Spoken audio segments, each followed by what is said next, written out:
지금 전 세계 투자자들이 가장 먼저 던지는 질문은 이겁니다. 연준이 금리를 내렸는데 왜 달러는 생각보다 단단할까?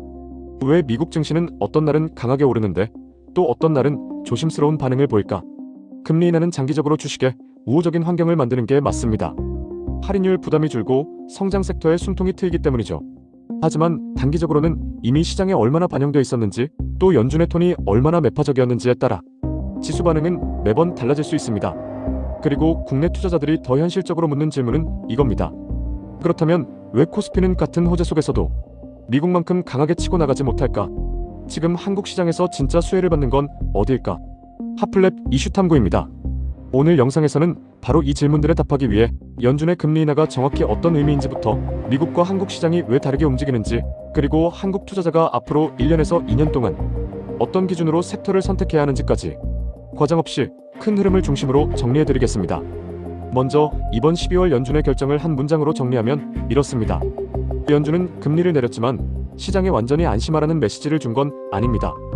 기준금리를 0.25%포인트 인하하면서도 물가에 대한 경계톤은 분명하게 유지했거든요. 많은 분들이 금리 인하라고 하면 자동으로 완전한 비둘기 전환을 떠올리시는데 이번 결정은 그보다 훨씬 신중한 성격에 가깝습니다. 금리를 내렸다는 행동과 앞으로의 정책 방향을 설명하는 발언이 완전히 같은 방향을 가리키지 않았기 때문에 시장도 한쪽으로 쉽게 반응하지 못한 겁니다. 그렇다면 연준은 왜 이 시점에 금리를 내렸을까요? 핵심은 고용과 경기의 온도입니다.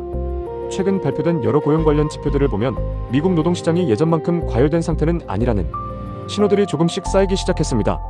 물론 한두 개 지표만으로 단정할 수는 없습니다. 하지만 고용 둔화 신호가 계속 늘어나면 중앙은행은 선택을 해야 합니다. 물가만 잡겠다고 계속 버티다가 고용이 급격히 꺾이면 경기 충격이 훨씬 더 크게 올 수 있기 때문입니다. 그래서 이번 금리 인하는 물가 하나만 보던 모드에서 고용과 경기 방어까지 동시에 챙기는 단계로 연준의 시야가 넓어졌다는 신호로 보는 게 더 정확합니다. 이 변화가 왜 중요할까요? 주식, 환율, 채권, 원자재, 그리고 한국 증시까지 모두 이 새로운 배경 위에서 움직이게 되기 때문입니다. 그럼 시장의 반응은 어땠을까요? 사실 이번 금리 인하 자체는 어느 정도 예상된 이벤트였습니다. 시장은 이미 인하 가능성을 상당 부분 가격에 반영하고 있었기 때문에 발표 직후의 반응은 놀람이라기보다는 확인에 가까웠죠. 단기 국채 금리는 내려갔고 달러는 다소 약세를 보였으며 미국 증시는 강세로 마감했습니다. 여기까지만 보면 우리가 익숙하게 알고 있던 공식과 크게 다르지 않습니다. 하지만 진짜 문제는 그 다음입니다. 과거처럼 미국 금리 인하가 곧바로 달러 약세, 원화 강세, 그리고 코스피 강세로 자연스럽게 이어지지 않는다는 겁니다. 지금 시장에는 과거와 다른 변수가 하나 더 들어와 있습니다. 바로 미국 자산의 매력입니다. 미국이 금리를 내리는 순간 만약 경기 침체가 아니라면 오히려 주식에 우호적인 환경이 된다고 해석하는 자금들이 미국으로 더 빠르게 몰릴 수 있거든요. 이 과정에서 흥미로운 현상이 나타납니다. 미국 증시가 강해지면서 자금이 몰리면 달러도 동시에 단단해지는 구간이 함께 만들어질 수 있다는 점입니다. 그래서 금리를 내렸는데도 달러가 생각만큼 약해지지 않거나 오히려 강해 보이는 장면이 반복되는 겁니다. 이 변화는 한국 투자자에게 특히 중요합니다. 지금은 금리 인하니까 코스피 풀매수라고 단순하게 접근할 장이 아닙니다. 미국 지수와 달러, 원달러 환율과 코스피가 서로 복잡하게 얽혀 움직이는 장이거든요. 그래서 같은 금리 인하 뉴스에도 어떤 날은 미국만 달리고 어떤 날은 환율이 크게 흔들리고 어떤 날은 코스피가 제자리 걸음하는 복합적인 흐름이 나타나는 겁니다.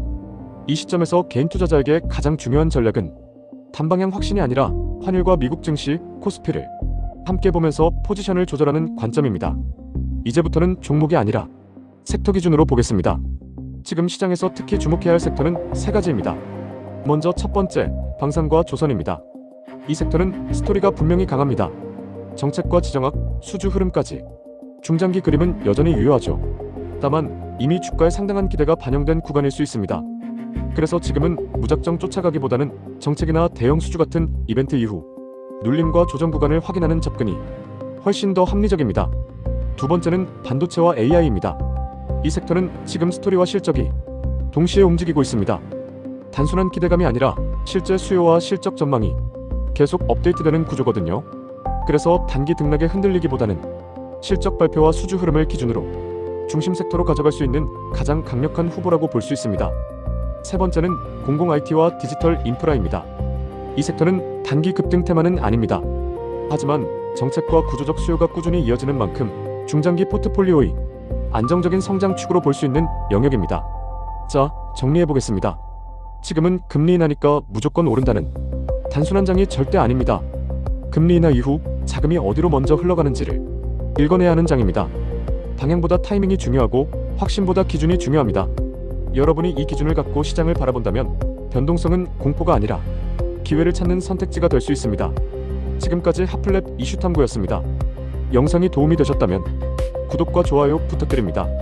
다음 영상에서도 더 정확하고 더 실전적인 분석으로 찾아뵙겠습니다. 감사합니다.